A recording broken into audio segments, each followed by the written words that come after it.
Hello there, welcome to another Wee Bit Info video. Today's video, we are going to be diving into Kevin Durant. He is staying in Brooklyn. Now what? What happens from here? Well, to be very blunt, the Nets are a title contending team. As long as everyone stays healthy, as you can see the pieces they have here. Let me zoom in for you guys, make it easier to see.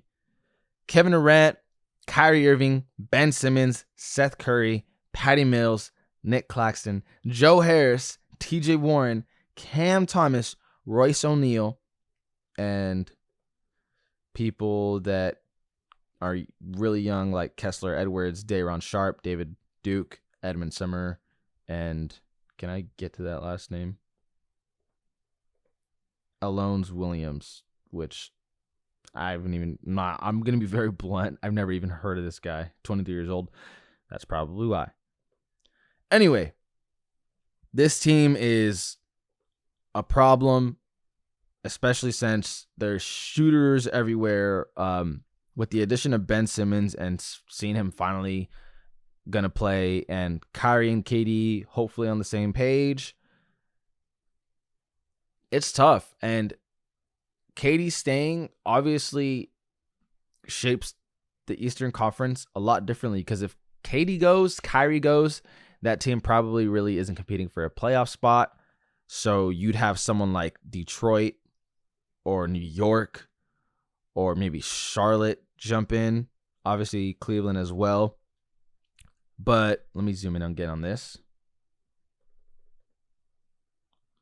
But now with Brooklyn staying competitive and really, again, becoming contenders, you have them jumping probably somewhere around the third, second, or first seed. It's going to be tough. And I think because of this, people are probably going to be eyeing Miles Turner, Buddy Hield from the Pacers, probably a lot more heavily. And trades, I think the KD trade, had he been traded, would have created somewhat of a domino effect of trades, but strictly because of him staying now, I think a lot of players are probably, a lot of role players especially, are going to be staying put. We'll see what happens with, again, those two Pacers players, but Brooklyn's staying competitive. So who's hopping out of the playoffs? That's a really tough discussion because you have a lot of good teams here. Hornets are probably hopping out, especially with Miles Bridges. It's really just not a good situation over there for the Charlotte Hornets. Cavs, you would think, are gonna jump in, but someone has to jump out. And again, with Brooklyn staying, it's gonna be that much harder because your top five will probably be Philadelphia, Milwaukee, Boston, Miami, and Brooklyn. That's probably your top five. So your six would either be the Raptors or Bulls, or even Hawks. Hawks could just jump in because they got DeJounte Murray now, so that's something to consider. But also, Suns fans were really feeling confident getting KD. So what happens with the Suns now? Well, you have to assume that you weren't going to get KD. He should have been someone that you thought you could have gotten, but it's not a safe bet. But a lot of Suns people thought it was a lock. What happens with the Suns now? Well, to be honest, the Western Conference is just so stacked, and it's really just unfair at some points. Like you have your playoff teams this year, then you have Clippers who are gonna make the playoffs with Kawhi and Paul George and John Wall, and then you have the Spurs who are most likely gonna just hop on out of there. They just traded DeJounte. Lakers are probably gonna hop in. Blazers are gonna be really competitive. So Kings will be a lot more competitive, at least you'd think, with Sabonis and Fox on a full season. So, I'd say KD staying is a pretty big deal because, again, the Eastern Conference, you have your five teams who you can bank on to make it, which, again, Philly, Milwaukee, Boston, Heat, and Nets. And it's going to force teams like the Lakers to really go with the backup plan and get Buddy Hield or Miles Turner. So it's going to be interesting to see.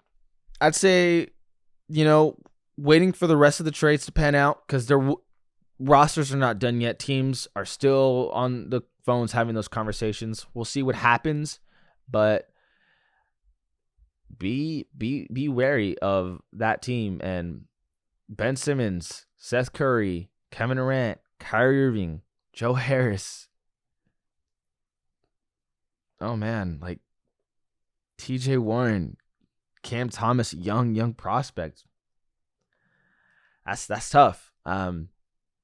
Yeah, sorry for the short video. I felt the need to address this. It's obviously a huge deal in the NBA world, a huge piece of news. Period.